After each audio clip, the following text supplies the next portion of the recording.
Okay, how's it going, guys? So, this is going to be the video for 6-2. Um, it is all about succession. The assignment that goes with 6-2 will be due on, let's see, Thursday the 29th. So you guys have quite a bit of time to get them done. Anyways, also before I start this section, I just wanted to kind of reiterate a little bit. I do these videos to help you guys. I hope they do help you guys. But I still want you to read the section at least at the bare minimum.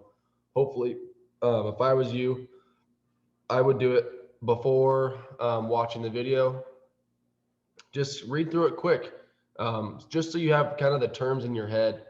You have a little bit of an idea when I say something like succession or primary species, you're like, oh yeah, I've heard that a little bit, right? And then hopefully when I discuss it, try to explain it a little bit more, it'll kind of stick in your head, learn it a little bit better.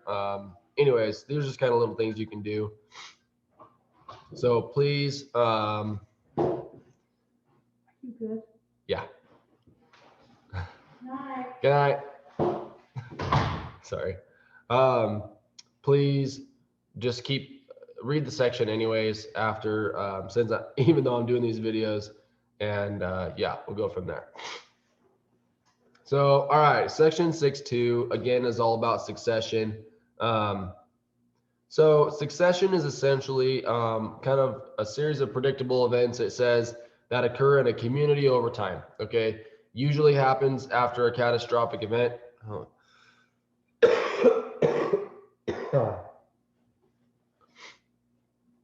Sorry, I have a cold. Jeez. Anyways, so the example that they talk about is a tsunami. Obviously, tsunamis aren't really pertinent to our area. Something that's a little bit more comparable around here would be a wildfire. Wildfires are things that we deal with on the regular, right, every year, and they are very pertinent around here. Also, you know that after a wildfire, typically species, in an area can change. For instance, when I was I think a junior in high school, we had a big wildfire out in our on our summer range towards McDermott, and burned about 99.7% of our permits out there. Super devastating wildfire. Um, Before that, there was essentially, it was all covered in sagebrush. Um, the wildfire came through. Obviously, everything burned to the ground. What came back was grass, no sagebrush, which is awesome for us, right? That's an example of when something like that can be beneficial. But essentially, the species changed over time. We don't really have sagebrush anymore. And when you come by, a place that didn't burn and there's still a bunch of sagebrush around, it really sucks, actually. And now I wish that it all would have 100% of it would have burned, because the places where it did burn have so much grass. It's awesome. So, anyways, but succession is basically kind of how a species bounces back, how things change after a natural disaster a lot of the time. So, primary succession is succession that begins on newly formed rock or other areas that have no remnants of an older community. Okay, so using the fire example, I said everything burned to the ground, right? That is pretty true, right? But we know from science that even through fires, a lot of seeds of plants and things can survive fires. Actually, fire is a mechanism for a lot of plants to germinate. And so it really actually helps a lot of plants, right? So that's not a great example, I guess, in that sense. But a primary species or pioneer species that comes during primary succession is one.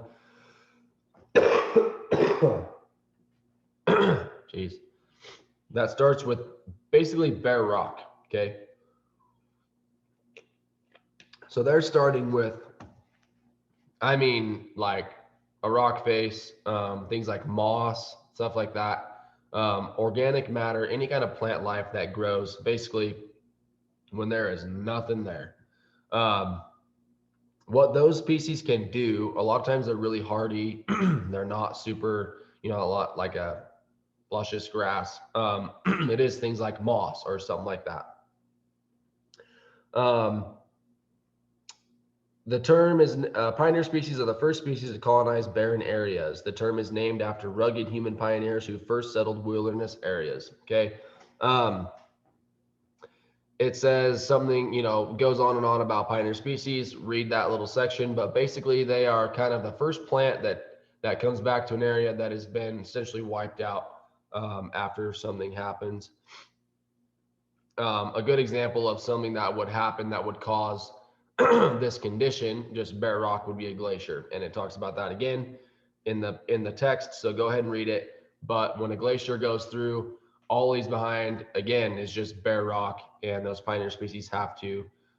They're the first ones that kind of colonate and can start to break that rock apart and form soil so that other things can grow and we can get some plant life back.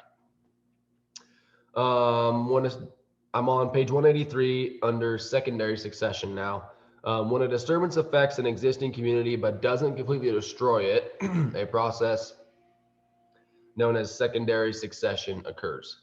So that would be a little bit better example of the fire that I was talking about, right? Where we still had, most of everything burned and none of the sagebrush really came back. But the next year, some grass started to grow back, right? It didn't totally leave a rock face.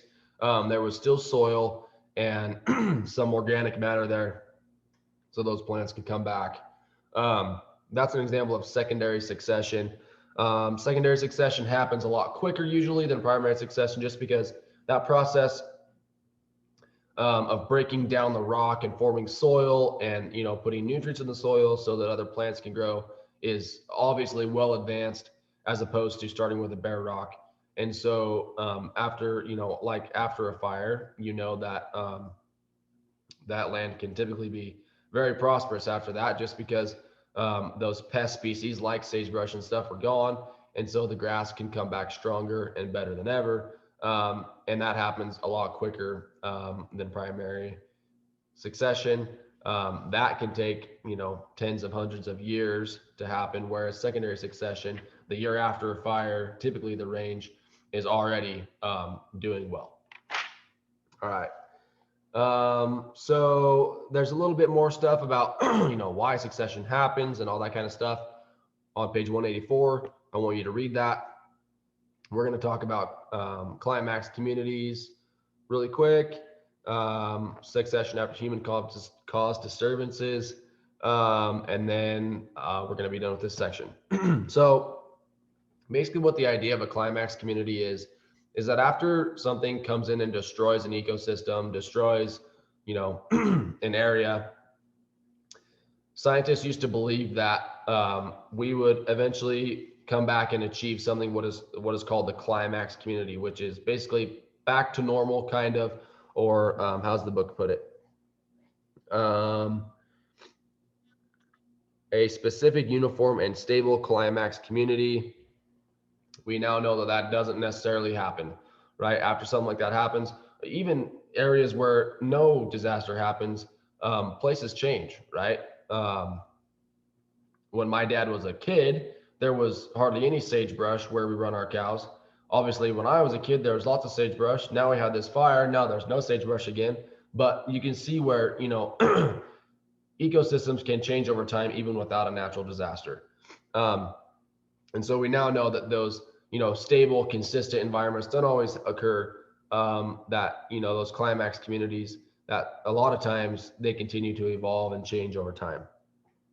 So, again, it talks about succession after natural disasters.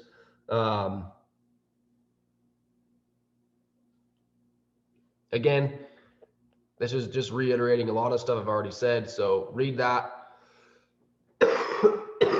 Jeez. I'm not going to cover it again, though. Talking a little bit about succession after human-caused disturbances. A good example for something like this would be maybe, it talks about clearing land for farming. Whereas, if you're clearing an area of forest for, putting a crop in that area, a lot of times what you're doing is you're going to change a little bit about the soil structure so that some of the plants that were originally there aren't going to be able to be there anymore.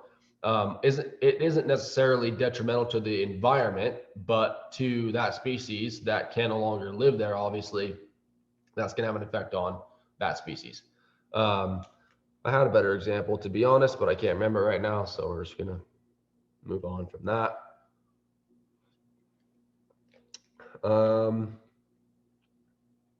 Okay, so I want you guys to read, again, please read the sections, even though I go through them.